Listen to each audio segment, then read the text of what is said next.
All right. So everybody has heard quite a bit about this peach video. And at this time, I'm going to ask Jim Seiler if you would push *6 on your phone to unmute yourself. And we want to welcome you to our Growers Annual Conference this year. We'd like to talk to you a little bit more about your peach orchard and your experience.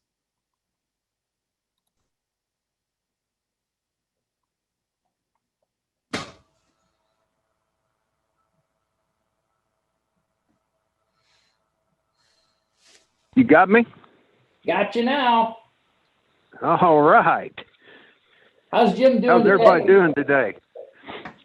I'm doing great. How about you? Well, I can't complain. A little cold, but hey, we'll handle it. That's good. So, you having fun out there in the orchard today? Well, I'm actually hate to tell you this, but I'm rabbit hunting. we're actually I'm walking through the orchard here, running some dogs and doing a little rabbit hunt. But always got time to talk to you all.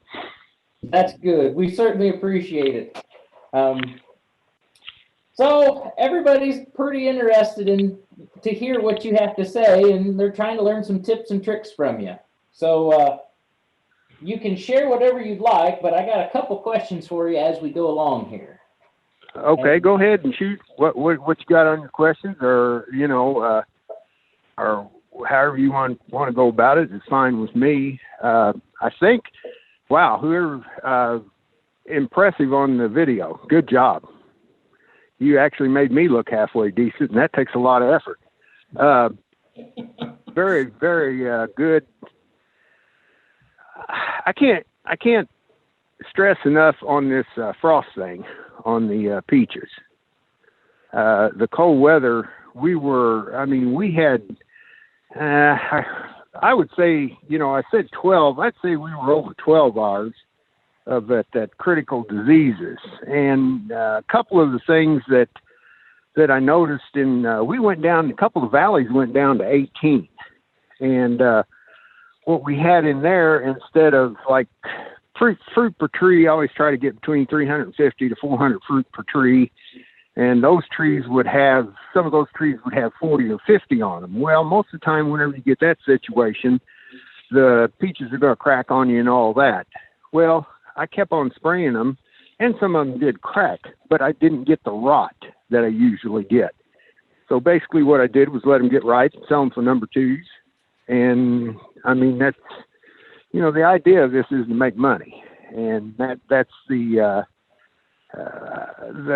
quality of the fruit, I think, is, I don't know how I stress that, how hard I can stress that. I hope everybody understands that. We noticed that, and as I say, I've done this for a long time. It kind of put us in the wow category off the quality of that fruit.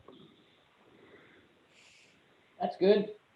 Rumor has it that when you went down to Louisville and you finally talked to the DM for your area and you decided to try it, that DM was kind of put back because he tried to get to your orchard previously and he was told no. Can you that would have been my father. It's hard to teach an old German anything. And he had the tendency to listen to Purdue a little bit more than what I do. I guess you could say that. It's just, we're not getting a really good quality tree from the nurseries anymore. And that's one of the things I was looking at, getting some foliar feed on some of this stuff to get everything going a little bit better. But I think the older trees, I'm seeing a resurgence in them on some of them I've got, and I put it with spraying the growers on there. Plain and simple. As far as your salesman goes, though, I got to put up with him, so I got to be nice. I agree. I get to work with him also, so I share your pain. Well, you understand then. I got to be nice. It's an effort, but I've got to be nice. Yep. Um, tell us, how are you getting calcium? How are you working the calcium portion of our program into your orchard? How are you doing that? Foliar feeding. Are you just foliar feeding calcium, or are you doing some other stuff? I'm putting lime on now. As far as your lime, is that what you're talking about now? As far as your Yeah. What are you treating the trees with? treating the trees with. As far as your the growers, and then my of course we put some fertilizer down. Try to go about a pound a tree, and I've kind of backed off on that too. With I'm actually going with more spraying it with the sprays I put on. That's basically how I'm getting everything in. And then as far as getting lime down, I'm putting some actually painting some trunks, taking the lime, putting a little bit of put the growers in with the lime, mix it up in a solution, and then just whitewashing the trunks of the trees, basically. All right. That's right where I was heading with that. Yeah, I mean, and it comes back. That comes to me from the old timers. I always remember all the older guys doing that, and I thought, well, hell, I'll try it too. And I'm doing that to my little trees, and then as I say, I can't wait to get a full right off the trees that you plant and get them on the program and keep them on the program to see the health that you're going to get out of them. So like the new trees you're planting, what is your intended planting or transplant to do with those? As far as getting the lime on them and getting foliar feeding on them? Yep, there you go. Yeah, that's I'll spread some, of course, right at planting, go in, spray some roots. I think it's 2 ounces to the gallon. Is that right? I'm not around my, I'll spray that on the root base. Then we'll dump a couple bags of lime around them. And then, of course, I'll foliar feed them several times during the spring and during the summer. And then right before everything goes dormant, that's whenever I'm doing the mixing basically just making it like a paste and putting a little growers with it, and then putting it on the bottoms of the trees. Whitewashing, I guess, is what you'd call it. I don't know. Mm-hmm. Nope. That's kind of, that's just, everybody does things a little bit different. That's just kind of what I'm doing. Yep. Well, like you say, there's certain places that say that waxy leaves can't take anything in through their leaves, and some like to say that plants or trees can't absorb much through the bark, but obviously you think there's some benefit to that the way you're doing it. Well, as I say, we're just trying it. And it looks like it's working, so why would you change it, Absolutely, absolutely. So you were talking about some of those peaches and stuff that were splitting. Can you elaborate on what your wine supplier, the guy that you supply your peaches to make wine out of, what's his opinion of the growers program? Well, actually, I just got a batch of that was made this year out of this year's peaches, and his comments to me, we had more color and we had a little bit more taste. Now, I'm not saying that I drink a lot of it, but it didn't taste too bad. What did he think of the supply of peaches that you were supplying him to this year? He noticed that we didn't have of course, I always get him, basically the number 2s, and he noticed a riper peach that wasn't rotting for him. And how many peaches did you have to supply to him this year? How long did it take you to get him what he wanted? It didn't take me very long at all. Not very long at all. That's what I like.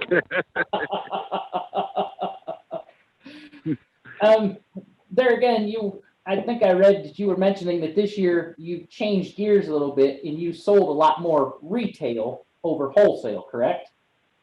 I'm sorry, you broke up on me there a minute. Repeat that, please. All right. If I remember correctly, you had mentioned you sold more peaches retail out your front door instead of selling them wholesale through somebody else. Yeah. Oh, yes. That was what I was so pleased with this year, was our ability to sell out our front door. It seemed like we had quite a bit better taste. That's what keeps on bringing people back.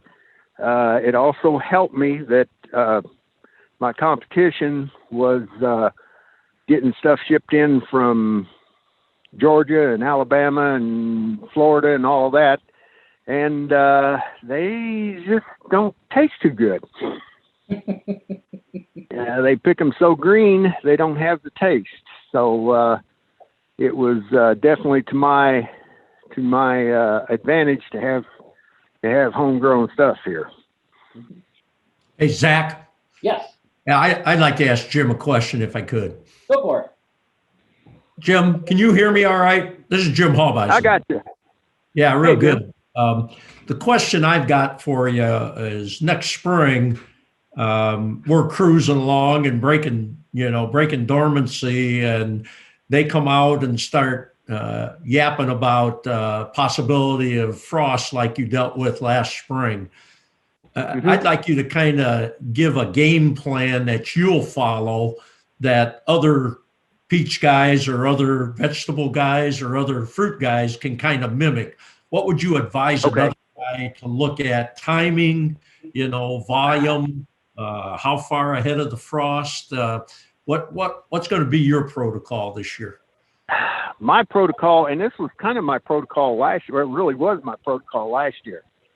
Whenever I make that first dormant spray on my peaches or on my apples, it's going to have growers in it. I will not make an early spray without growers in it. Whenever it looks like we are going to get a frost, I will probably try to hit a day or two before and put an extra growers spray on there, just to bounce them a little bit. But that my sprayer will not leave the filling up point without growers in it for the early sprays. And that's a dormant spray. You don't have a leaf surface, but we're getting it on, you're still getting it on there.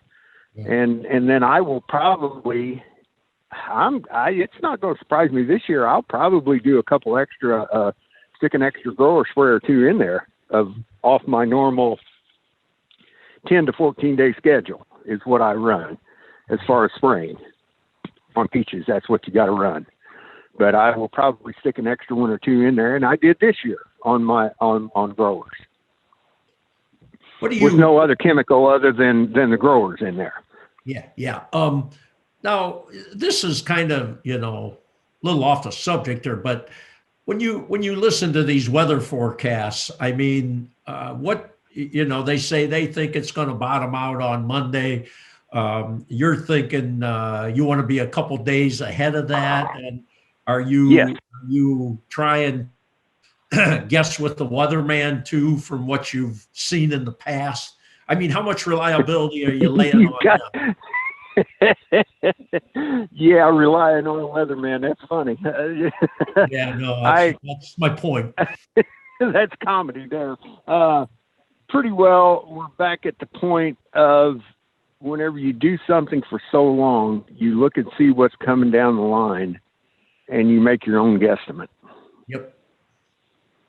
I do watch the weatherman, but I also say, I wonder what that dew point's going to do. I watch the dew point more than what I watch what they say. I got you. Does that make sense? Yes, absolutely. Absolutely. And each trip that you go out and you make a spray, how many gallons an acre of growers are you applying with each of those sprays? Most of the time, I would say, that's what I'm trying to think here. I bounced around a little bit this year. I really, Marty kind of thought I was only putting about half enough on, so I was doing a 500-gallon tank, and I was putting 10-gallon in. And so then I went to putting a couple rounds. I ended up putting 5-gallon in. I'm sorry, and a couple rounds I ended up putting 10-gallon per 500 tank, which that would put it. I put 75 gallons of water per acre, and I'm covering about 115 to 120 trees. So most of the time on that 500 gallon, I'm getting, and it, with your trees, you got trees missing every once in a while and all that. So you're kind of, kind of iffy on that, on exactly. But most time I cover right at about 8 acres. Right at 8 acres is what I cover. So 20, I'd say 10 gallon, and then covering 8 acres. Okay. All right. Jim, when you're spraying, what's your protocol on the tree? I mean, this is another thing guys ask me, do you have to get it over top of the tree? Do you get 3/4 of the tree covered? Well, see, I'm using a bean speed sprayer. Those things are like jet engines on the back. As far as blowing the air. I mean, you're moving leaves. I spray every row. I don't do half rows. I'll do half rows without a leaf surface, but whenever leaf surface gets on there, I'm spraying every row. And as I say, it puts a blast on them. I mean, you're moving some air, buddy. Yeah. It sounds like a jet engine. Yeah. And your particle size has got to be fairly small too, right? Yes. Oh, yeah. Yeah, it's a mist. Yeah, you're a mist. Okay. Yeah, and a good thing to do for anybody that wants to, kind of look and see what a sprayer looks like. Just look up your. I think Swanson's got a good one. Bean's got a good sprayer. FMC. Most of my stuff is FMC pumps, and that's what we use. And then as I say, there's several sprayers out there, and then you can see the mist and how you blow it. Thanks, Jim. Well, thanks for that, Jim. We're going to take a moment here. Rick Boble has some last comments here for the actual meeting itself. But Jim, Hallbeisen, myself, Jim Seiler, and Tim, and some other guys are going to stick around for some question and answer sessions. We've got some more orchard guys on here. So for anybody that wants to stick around after Rick is done, we'll be here for a while. So thanks. Back to you, Rick. Thanks, Zach. Jim, thanks so much for being on. Russ and I enjoyed. I appreciate you, man. Oh, it was great. We had a lot of fun. Enjoyed meeting you, and your peaches were fantastic. So I hope we can find our. Yeah, I hope we can find our way up there again. So keep up the great work. Here. Cool. We'll be here. Great.